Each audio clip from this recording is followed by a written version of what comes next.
tere jälle, armas rahvas! Üks hea inimene juhtis minu tähelepanu 19. oktoobri Reporteri saatele, kus esines meie majandus- ja taristuminister Kadri Simson. Ta soovitas mul seal kindlasti seda saadet järelevaatamisest järele vaadata, et saada teada, mida minister saates rääkis. Ja palus mul seda teemat kommenteerida, sest ministri jutt oli tundunud talle äärmiselt omapärane. Võeti vastu ju energiamajanduse arengukava aastani 2030. Nii intrigeeriva pöördumise tõttu ei saanud ma tõesti minister Simsoni esinemist vaatamata jätta ja pean tunnistama, et minu poole pöördunud kodanikul oli õigus. Mina oleksin andnud ministri seisukohtadele veel karmima hinnangu. Kuna ma lubasin talle seda teemat kommenteerida, siis avanebki mul selleks nüüd suurepärane võimalus. Kõnealune küsimus puudutas laias laastus olukorda. Elektri hind ei lähe odavamaks, vaid hakkab hoopis tõusma. Ning Eesti peaks jääma jätkuvalt riigiks, kus toodetakse elektrienergiat rohkem, kui ise tarbitakse. Ning loomulikult kokkuhoid ja veel kord kokkuhoid, mis saadakse nii majade soojuskindluse tagamise teel, kui ka vähem kütust tarbimate autode kasutusele võtmisega. Siiani oli jutt nagu selge ja arusaadav. Aga kui minister hakkas rääkima meretuuleparkidest ja väitis, et need on meie taastuvenergia eesmärkide saavutamiseks ainuvõimalikud lahendused, siis vaatasin ma teda tõesti kui inimest, keda on tema ametikoht tõstnud ebakompetentsuse tasandil. Just nii tavatsevad öelda viisakad inimesed või siis klassikud, kui kuulevad mõne ametniku suust äärmiselt ebaadekvaatset ja vastuolulist juttu. Aga kuulame siis üheskoos, mida minister rääkis. Aastal 2030 me soovime, et me oleksime endiselt suurem elektritootja, kui me ise tarbime. Aga et pool sellest elektrist tuleks taastuvatest allikatest ja et elektri puhul taastuvenergia ei vajaks lisatoetusi. See on ju suurepärane mõte, kui tuulest toodetud elekter ei vajakski lisatoetusi. Ja tegelikult ei vajagi. Selles on tal tuline õigus. Kõik sõltub tuulepargi rahastamise võimalustest ja loomulikult tehnoloogiast, millega tuuleelektrit toodetakse.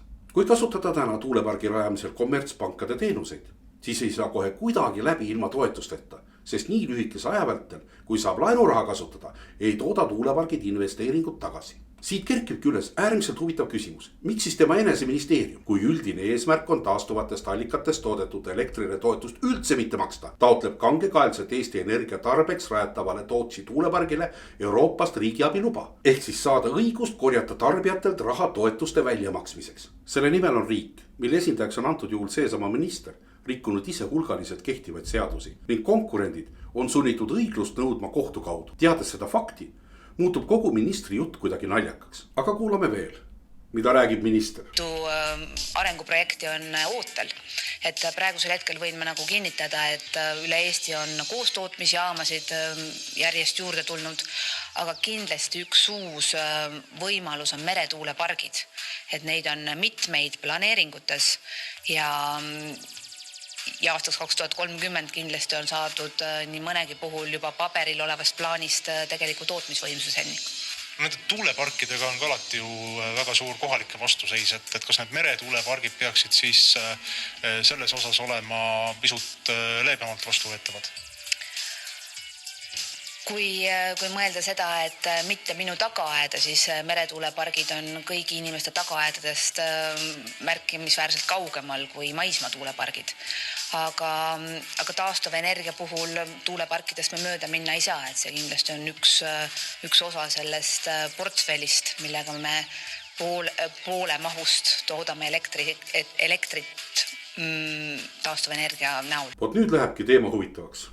Mida siis minister ütles? Ta tõdes, et aastaks 2030 on kindlasti jõutud täna paberil olevatest plaanidest tegelike tootmisvõimsusteni. Rõhk on sõnal kindlasti. Eesti Energia ja valitsus on aastaid kujutanud tuuleenergiat selliselt ja nüüd äkki ei saa enam tuuleenergiast üle ega ümber. Ei ole minu määratleda, mis ajendab ministrit niimoodi väitma. Aga kas kogu ta jutt on siis tendentslik ning kas ta on meretuuleparkide arendajate toetamisest isiklikult huvitatud? Või ta ongi selline, et räägib teiste mõtteid, saamata aru, mida ta üldse räägib? Minister väidab, et tema sooviks on see, et toodetud taastuvelektrille ei makstaks toetusi ja mitmed meretuuleparkide projektid, mis on täna paberil valmis, need kindlasti ka rajatakse. Meretuulepargi rajamine on aga oluliselt, ma rõhutan oluliselt kallim kui maismaatuulepargi rajamine. Kui need tulevikus rajatavad meretuulepargid ei hakka ministri jutu järgi saama toetust, ehk siis elektritarbijad ei pea hakkama maksma taastuvelektritasu, mis on täna elektriarvetele juurde kirjutatud, siis nii nagu selles saatelõigus maha öeldi, muutub elekter ise kallimaks, mis on täiesti loogiline.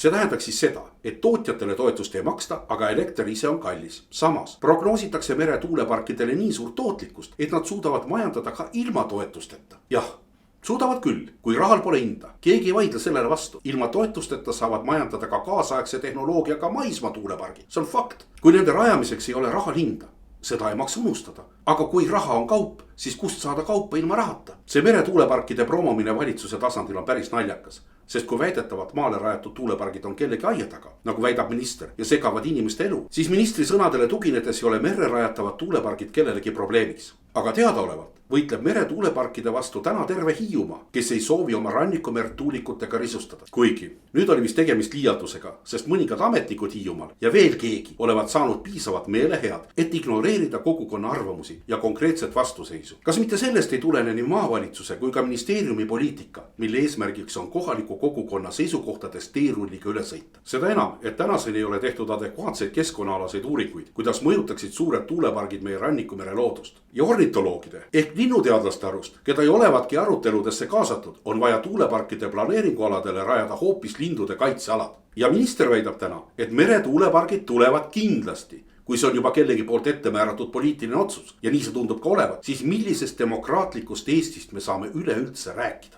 Nii nagu ma ütlesin, on maismaa tuuleparkide rajamine oluliselt odavam. Ja täna on maismaa tuuleparkide planeeringuid kehtestatud vist juba mitme 1000 megavatti ulatuses. Minister nähtavasti ei tea, et inimesed, kelle maadel on plaanitud rajata tuuleparke, ootavad kannatamatult, millal saaks töödega pihta hakata. Toon näiteks, et Ida-Virumaal teeniks maaomanik eraõiguslikule arendajale maa kasutusse andmise eest arvestatava summa aastas 1 generaatori positsiooni eest. Ja loomulikult saavad kasu ka omavalitsused, kuhu piirkonda tuulepargid rajatakse. Valitsus räägib kogu aeg investeeringute vajadusest, aga samas teeb ise kõik selleks, et need, kes on juba nii palju investeerinud, jääks oma seaduslikest investeeringutest ilma. Ja Eesti pidi olema õigusriik. Aga vot siia ongi koer maetud, raasab maaomanik, saab arendaja, aga mitte Eesti Energia ja läbi viimase Eesti riik. Täna on faktidega tõendatud, et kui Ida-Virumaal rajaks tuulepark Eesti Energia, siis ei oleks mingeid probleeme Kaitseministeeriumiga ja meretuuleparkide rajamine ei oleks aktuaalne. Täiesti markantne olukord. Ja mida rõhutas veel minister? Ta ütles, et pool Eestis toodetud elektrist peab tulema taastuvatest allikatest. Ei vaidle vastu, kuid selle poole tootmine plaanitakse panna börsile ning saadud raha eest kustutada Eesti Energia kohustusi. Ehk siis maakeeli öeldes võlgu. Ja kujutate ette, kui keegi teine toodab poole vajalikust elektrikogusest ja ka ilma toetusteta, siis ei saaks Eesti Energia oma laenukohustust kustutada. Sest millega siis minna üldse börsile? Kas ülikalli põlevkivi elektriga? Absurdne.